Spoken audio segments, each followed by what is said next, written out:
el programa de hoy, el Papa explica cómo la alabanza y la súplica son elementos centrales de la oración cristiana. Papa Francisco celebrará misa por la Virgen de Guadalupe en el Vaticano el 12 de diciembre.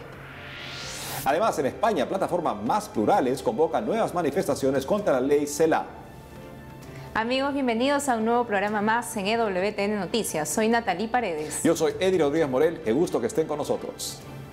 Iniciamos conectándonos con nuestro corresponsal en Roma, Miguel Pérez Pichel, quien nos tiene información sobre la audiencia general que celebró el Papa Francisco hoy miércoles. Adelante, Miguel. Hola, saludos desde Roma. El Papa Francisco presidió la audiencia general de los miércoles desde la biblioteca del Palacio Apostólico del Vaticano y explicó cómo la alabanza y la súplica son elementos centrales de la oración cristiana que la hacen plenamente humana. La oración cristiana es plenamente humana porque abraza la alabanza y la súplica, explicó el pontífice en su catequesis pronunciada durante la audiencia general de este miércoles. El Papa señaló que precisamente en el Padre Nuestro, la oración cristiana por excelencia ofrecida por el mismo Cristo, se encuentra esa realidad y por ello es modelo de toda oración. La oración cristiana es plenamente humana porque abraza la alabanza y la súplica. Encontramos esta realidad en la oración que Jesús nos enseñó, el Padre Nuestro, modelo de toda oración. Nos dirigimos a Dios como hijos y con confianza filial le presentamos todas nuestras necesidades. Le suplicamos los dones más sublimes, empezando con la santificación de su nombre y la venida de su reino, y también los dones más sencillos, como el pan de cada día, que incluye salud, casa, comida, necesario para nuestra vida corporal, y también la Eucaristía para nuestra vida espiritual. Pedir, suplicar, es algo muy humano, ya que como criaturas no somos autónomos, sino que dependemos de la bondad del Señor. Prueba de ello es la precariedad de nuestra condición humana, marcada por la enfermedad, por las injusticias, la soledad y el sufrimiento. Cuando parece que todo está perdido, sentimos la necesidad de rezar a Dios. La oración ilumina la oscuridad interior que nos angustia y nos abre la esperanza. Nosotros, seres humanos, compartimos esta invocación de ayuda al Señor con toda la creación que lleva impreso el anhelo de Dios y ansía alcanzar su realización. Y nuestro consuelo es la seguridad de que Él escucha siempre nuestras súplicas y responde a nuestros ruegos como Padre amoroso. Además, el Santo Padre invitó de nuevo a prepararse para la Navidad, aprovechando para ello el Adviento como un camino de conversión. El Papa Francisco animó a permanecer a la espera del Señor. Insistió en que Dios viene a visitar a sus hijos no solo en estas grandes fiestas como la Navidad o la Pascua, sino cada día en la intimidad del corazón. Muchas veces, lamentó, la gente no se da cuenta de la cercanía del Señor, que llama a la puerta de cada uno y sin embargo se le deja ir. En este sentido recordó las palabras de San Agustín: «Tengo miedo de Dios cuando pasa». Es un miedo que invita precisamente a permanecer a la espera del Señor, miedo a que el Señor pase y no darse cuenta. Para evitar esa circunstancia, el Papa invitó a liberar los oídos de todo ruido para escuchar a Dios que llama a la puerta de cada uno. De momento esta es toda la información. Informó desde Roma para EWTN Noticias Miguel Pérez Pichel. Gracias, Miguel, por la información. Y en otras informaciones, el Vaticano dio a conocer el próximo viaje que realizará el Papa Francisco. Veamos. El Papa Francisco realizará un próximo viaje apostólico a Irak del 5 al 8 de marzo de 2021, el cual se convertirá en el primero desde que inició la pandemia por el coronavirus. Según lo comunicado este lunes 7 de diciembre por el director de la oficina de prensa de la Santa Sede, Matteo Bruni, el viaje del Sumo Pontífice a este país árabe incluirá la capital de Bagdad, la llanura de Ur, vinculada a la memoria de Abraham, y las ciudades de Erbil, Mosul y Karakosh, en la llanura de Nínive. Con esta visita, el pontífice acepta la invitación de la República de Irak y de los obispos católicos locales de hacerse presente en la nación. Además, supone también un signo de cercanía del obispo de Roma hacia los habitantes de dicho país duramente castigados por la guerra iniciada tras la ocupación de las tropas de Estados Unidos en 2003 para derrocar el régimen de Saddam Hussein y la ofensiva de los terroristas del Estado Islámico en el verano de 2014. Frente a estos hechos, según datos de la Fundación Ayuda a la Iglesia Necesitada, la invasión del Estado Islámico provocó que el 75% de los cristianos de Irak y Siria huyeran de sus países.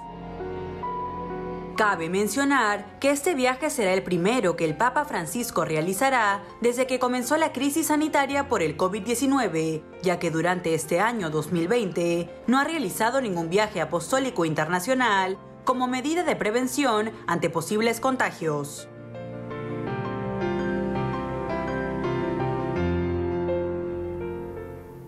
Ahora les contamos que el Papa Francisco celebrará una misa por la Virgen de Guadalupe en el Vaticano el próximo 12 de diciembre. El próximo 12 de diciembre, el Papa Francisco presidirá una misa en honor a la Virgen de Guadalupe en la Basílica de San Pedro. La celebración eucarística se llevará a cabo a las 6 p.m. hora de Roma y será presidida por el rezo del Santo Rosario media hora antes. Al respecto, la Pontificia Comisión para América Latina informó que los boletos para participar en la ceremonia tienen que ser solicitados a la prefectura de la Casa Pontificia.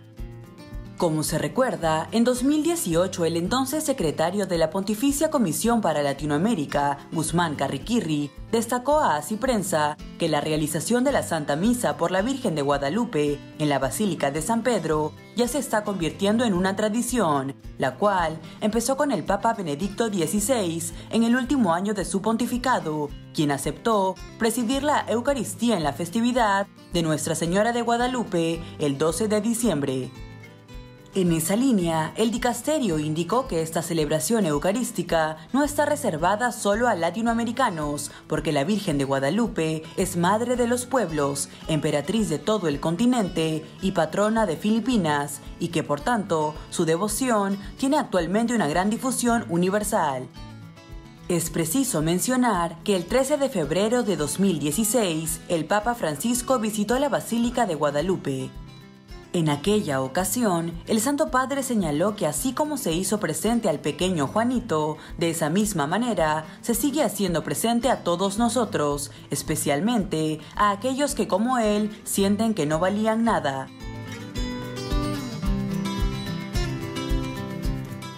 Ya estamos cerca, amigos, a esta fecha tan importante y tan mariana como es la celebración de la Virgen de Guadalupe. Sabemos que por motivos de la pandemia y las restricciones, esta celebración será un poco más sencilla, pero como ya hemos escuchado y ya se ha anunciado, todos estamos invitados a vivir y acompañar en esta celebración a través de las redes sociales y los medios de comunicación para celebrar y festejar a la guadalupana.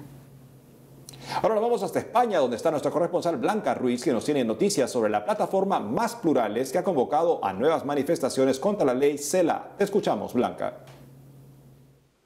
Hola amigos, les saludo desde España, desde donde les traigo las últimas noticias. En concreto, esta semana comenzamos con la convocatoria de nuevas manifestaciones contra la ley CELA o la reforma de ley de educación, convocadas por la plataforma Más Plurales. En concreto destacan la del próximo 20 de diciembre, que consistirá, como en otras ocasiones, en un recorrido en coche entre diversos puntos de las principales ciudades de España. Pero también están previstas otras iniciativas para mostrar su rechazo a esta reforma de la Ley de Educación. En concreto será una quedada digital en las redes sociales bajo el hashtag Más Libres, una concentración frente al Senado el día 16 de diciembre y el registro en el Congreso de los Diputados del manifiesto de Más Plurales y los más de 1,8 millones de firmas recogidas contra la ley CELA. Como recordarán, Más Plurales es una plataforma que nació contra la reforma de la Ley de Educación, también llamada LOMLOE o Ley CELA. Según destaca, se trata de un modelo fuertemente intervencionista que promueve la restricción de derechos y libertades ciudadanas y atenta contra la pluralidad del sistema educativo, que según destacaron es clave para una sociedad democrática. Y pasamos a otro tema tremendamente importante. Se trata de la tramitación de la despenalización de la ley de la eutanasia. Ante esta posibilidad nació la iniciativa Vividores, que entrevistó recientemente al presidente del Colegio de Médicos, Manuel Martínez Sellés. Según afirmó, ante los pacientes que sufren, lo que se debe hacer es implementar las medidas que permitan controlar su sufrimiento, pero no matarlos. Además, destacó la falta de profesionales que se dediquen a los cuidados paliativos y recordó que su voluntad es que los últimos años de esos pacientes sean lo mejor posible. Por eso instó a que cuando un paciente está sufriendo actuemos como médicos y no como verdugos y se traten los síntomas que le provocan el dolor antes de decidir quitarle la vida. Puso como ejemplo países como Holanda, donde la eutanasia lleva años reconocida, y aseguró que esto les ha llevado a una pendiente resbaladiza por la que actualmente no se sabe cuántas eutanasias se realizan. Y por último les dejamos con una buena noticia, se trata del inicio de las emisiones de EWTN en España.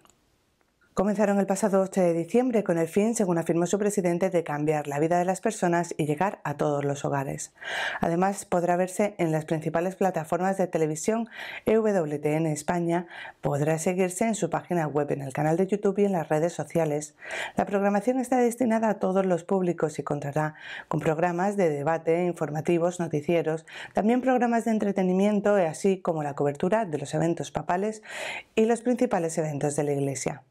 EWTN es la mayor red de televisión y radio católica del mundo y llega a más de 310 millones de hogares en 145 países. Esto es todo desde España, seguiremos informando. Gracias, Blanca.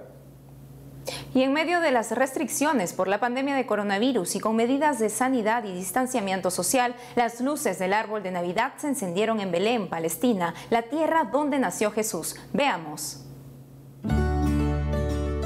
A inicios de esta semana, en medio de las restricciones por la pandemia del coronavirus y con medidas de sanidad y distanciamiento social, las luces del árbol de Navidad se encendieron en Belén, en Palestina. En el evento, realizado en la Plaza del Pesebre y en el exterior de la Basílica de la Natividad, participó un pequeño grupo de personas debido a las regulaciones que establecían que no podían asistir más de 50. Estamos muy contentos de que este año se encienda el árbol en Belén y estamos tratando de celebrar esta ocasión bajo esta luz, bajo esta situación, la complicada situación por el coronavirus. Como se recuerda, antes de la pandemia, en las celebraciones en Belén, la ciudad en la que nació Jesús, participaban miles de personas de todo el mundo. Sin embargo, de acuerdo a una agencia local de noticias, el gobierno ha impuesto un toque de queda en Palestina desde las 7 p.m. hasta las 6 a.m., que incluye, entre diversas localidades, a Belén. Asimismo, las autoridades han informado que los casos confirmados de COVID-19 en la Franja de Gaza y en Cisjordania, territorios palestinos, suman alrededor de 110.000 y se han registrado cerca de 900 muertes.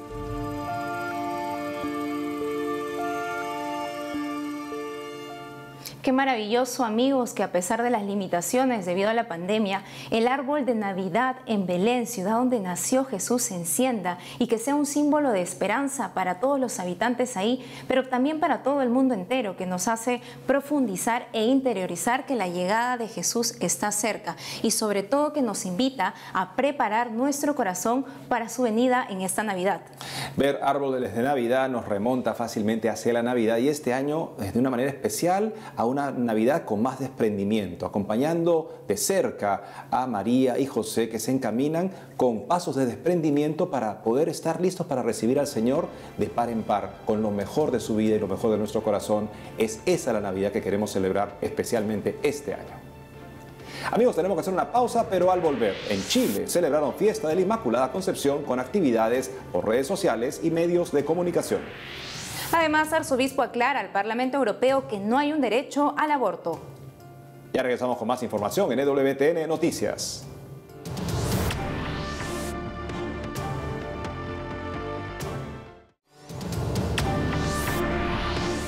Estamos de vuelta al programa y nos vamos a Chile para enlazarnos con nuestra corresponsal Giselle Vargas, quien nos tiene información sobre las celebraciones que se realizaron en honor a la Inmaculada Concepción. Te escuchamos, Giselle. Muchas gracias. Comienzo este informe compartiendo con ustedes las imágenes de las celebraciones en honor a la Inmaculada Concepción. Los principales santuarios que cada año se colmaban de fieles permanecieron cerrados para evitar la propagación del coronavirus. Por ese motivo, se prepararon distintas programaciones a través de las redes sociales y los medios de comunicación. El Santuario Purísima de los Vázquez, en la diócesis de Valparaíso, realizó una transmisión que contempló misas, un documental, entrevistas, cantos, testimonios de peregrinos y una procesión de la imagen de la Purísima de los Vázquez por la diócesis. En tanto, la imagen de la Inmaculada Concepción del Cerro San Cristóbal en la Arquidiócesis de Santiago fue celebrada en todo su esplendor tras la restauración realizada en noviembre. Asimismo, el Santuario Nacional de Maipú realizó una automisa en la explanada del lugar. Los fieles participaron desde sus vehículos y se rindió honor a la Virgen con bailes religiosos. Desde la Arquidiócesis de Concepción también se realizó una transmisión continua de 12 horas, con misas desde el Cerro de la Virgen, una procesión virtual, rosarios, testimonios y una oración cantada. Estas expresiones de cariño en honor a la Inmaculada Concepción se replicaron en cada comunidad de norte a sur del país. Y para este tiempo de Adviento, el Departamento de Animación Bíblica del Arzobispado de Santiago preparó una serie de encuentros inspirados en la reciente encíclica del Papa Francisco, Fratelli Tutti. Estos encuentros se transmiten por las redes sociales los días miércoles e invitan a preparar el corazón para recibir al Salvador. Personas de la vida consagrada, laicos y diáconos presentan las reflexiones de este tiempo litúrgico, alternadas por oraciones y cantos interpretados por distintos coros y grupos musicales de la arquidiócesis. Y con esta invitación concluye el informe de las principales noticias acá en Chile. Adelante, estudios. Gracias, Giselle. Continuando con más noticias, les contamos que el arzobispo de Poznań y presidente de la Conferencia Episcopal de Polonia aclaró al Parlamento Europeo que no hay un derecho al aborto. Conozcamos los detalles. Hace poco el arzobispo de Poznań y presidente de la Conferencia Episcopal de Polonia, Monseñor Stanislao Gadecki, dijo que el derecho a la vida no puede verse comprometido luego de que el Parlamento Europeo aprobó una resolución que condena las leyes pro vida admitidas en el país a fines de octubre. Como se recuerda, el Tribunal Constitucional polaco declaró inconstitucional una ley que permitía el aborto por anomalías fetales el pasado 22 de octubre. Sin embargo, 4 días después, el Parlamento Europeo aprobó con 455 votos a favor, 145 en contra y 71 abstenciones, una resolución donde condena la prohibición de facto del derecho al aborto en la nación. Frente a esto, el prelado expresó que sobre el llamado derecho al aborto, el título del dictamen es engañoso en sí mismo, puesto que tal derecho no existe ni desde un punto de vista ético ni en el derecho internacional. Asimismo, indicó que en ningún orden legal democrático puede existir el derecho a matar a una persona inocente. Bajo estos argumentos, el arzobispo de Poznań manifestó que el hablar del tan llamado compromiso legal sobre la protección de la vida es una falsificación de la realidad, ya que al hacerlo se deja fuera al tercero más importante en la disputa, es decir, los niños por nacer y su derecho inalienable a la vida. Para concluir con sus declaraciones, Monseñor Gadecki agradeció a todas las personas que están haciendo esfuerzos para promover y proteger la vida de los no nacidos en el país. Y nos conectamos rápidamente con nuestra corresponsal en Colombia, Lida Lozada, quien nos dará todos los detalles sobre el nombramiento del nuevo obispo castrense en el país. Adelante, Lida. Gracias, compañeros, amigos, un saludo muy especial desde el noroccidente de la ciudad de Bogotá. En esta oportunidad les comento que Monseñor Víctor Manuel Ochoa, quien se venía desempeñando desde hace más de 5 años como obispo de la diócesis de Cúcuta y quien desde ahí estaba liderando de manera muy especial un importante trabajo de iglesia en favor de los hermanos migrantes venezolanos, en los últimos días fue designado por el Papa Francisco como nuevo obispo castrense de Colombia. Esto fue lo que nos comentó el prelado sobre la nueva misión que le fue encomendada por su santidad. Quedo un poco sorprendido con este encargo que me entrega el Papa Francisco para ser sembrador de paz, para acompañar espiritualmente a las fuerzas militares de Colombia, el ejército, la Marina, la Aviación y la Policía Nacional. Muchos hombres y mujeres que se entregan a custodiar la legalidad, a custodiar el orden, pero que también son creyentes, hijos de la Iglesia, y que esta Santa Madre Iglesia quiere acompañar, ayudar y guiar. Es un reto para llegar a todos con el mensaje de Jesucristo, con el Evangelio, para llegar a todos con ese mensaje de vida y de salvación que el Señor nos ofrece. Precisamente, Monseñor Ochoa también se refirió a la labor que animó y realizó de la mano de su equipo desde la jurisdicción de la diócesis de Cúcuta. Una zona compleja, una zona de frontera, donde hemos vivido la caridad de Cristo. Yo creo que estos años son años de profunda caridad, de profunda entrega, no del obispo de Cúcuta, de muchos hijos e hijas de la iglesia de Cúcuta, presbíteros, diáconos, seminaristas, religiosas, religiosos, laicos, que todos juntos nos hemos prodigado para servir la caridad, para servir y ayudar, para acoger, acompañar, defender a los hermanos emigrantes. Muchos colombianos, pero muchos venezolanos también. A ellos hemos dedicado lo mejor de nuestros afanes, para acogerlos como hermanos en Jesucristo, para predicarles el Evangelio, pero también para curar sus heridas. En otras noticias, les comento que hace unos días el Secretariado Nacional de Pastoral Social presentó un informe titulado «Cómo resucitar del COVID, contagiarnos de esperanza, solidaridad y fraternidad», en el que da a conocer la síntesis del trabajo realizado por la Iglesia con las comunidades más vulnerables de diferentes territorios del país durante la cuarentena obligatoria decretada por el Gobierno Nacional a causa de la pandemia. Impactos, retos y compromisos frente a la atención de la población afectada por dinámicas del conflicto armado, población migrante y población en riesgo por emergencias y desastres naturales con un enfoque humanizado. Son algunos de los temas que aparecen en el documento. Hemos logrado en la Iglesia colombiana 3 bloques de intervención frente al gran problema de la pandemia. El primero, con poblaciones en alta situación de vulnerabilidad y precariedad. A esas poblaciones ha llegado con alimentos de forma masiva, medicamentos, vestuario. Eso es un primer bloque de atención de emergencia inmediata. El segundo es la intervención en favor de las personas que se han quedado sin trabajo, de las personas que no han podido salir a comprar o a vender sus productos, que no han podido mantener sus niveles de vida porque las condiciones se lo impiden. Entonces allí hemos hecho presencia ayudando a crear conexiones para conseguir o desarrollar actividades productivas y para que las personas puedan recuperar su capacidad de integración en el mercado laboral o educativo. Y la tercera, que es muy importante, es el acompañamiento psicosocial y espiritual. Eso es para toda la población. Hay mucha desesperación, en algunos casos hay tendencia al suicidio, en algunos casos ha habido situaciones de aislamiento muy severas. La atención psicosocial y espiritual juega hoy un papel definitivo, central dentro del plan de intervención de la Iglesia frente a los sectores afectados por la pandemia. Muy bien, eso es todo por ahora desde Colombia. Continuaremos trabajando para compartirles más información de la Iglesia Católica. A ustedes, gracias por estar atentos. Gracias, Lida, por la información.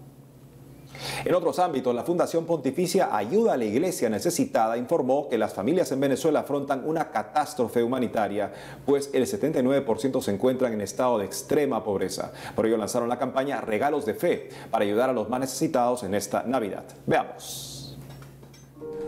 ¿Se te ha ocurrido pensar cómo van a pasar los cristianos este año las Navidades en Venezuela en medio de la pandemia del COVID-19 y de la crisis galopante que les asola? En la situación tan difícil que vive Venezuela actualmente, con una economía parecida a la de los países más pobres de África, hay mucha gente que no puede cubrir sus necesidades básicas de alimentación. La pandemia ha empeorado todo, encareciendo los precios de los alimentos a tal punto que muchos hogares viven un verdadero drama para sobrevivir. Concretamente, uno de nuestros proyectos es ayudar a la escuela parroquial de la Catedral de Nuestra Señora de Copacabana en Guarenas. Ellos nos piden ayuda para mitigar el drama de sus 1.107 alumnos amueblando su comedor escolar para así ofrecer a los niños una comida caliente al día, de lunes a viernes. Tu ayuda es fundamental para evitar la deserción escolar y al mismo tiempo llevar esperanza a estas familias. Cuento contigo y feliz Navidad. Y hoy es la fiesta de San Juan Diego. María Santísima es la gran evangelizadora que le llevó a su Hijo Jesucristo, a San Juan Diego, aún en sus entrañas, e hizo de San Juan Diego un gran evangelizador. Seamos parte de esta gran misión, amigos, llevando a Jesucristo a nuestros contemporáneos como hizo San Juan Diego. Así es, amigos, preparemos nuestro corazón para la próxima celebración de la Virgen de Guadalupe y así como San Juan Diego también tener un gran y profundo amor hacia nuestra Madre. Amigos, y con todo eso hemos llegado al final del programa de hoy. Gracias por haber estado con nosotros. No deje de seguirnos en nuestras redes sociales y en ewtnnoticias.com. Hasta mañana.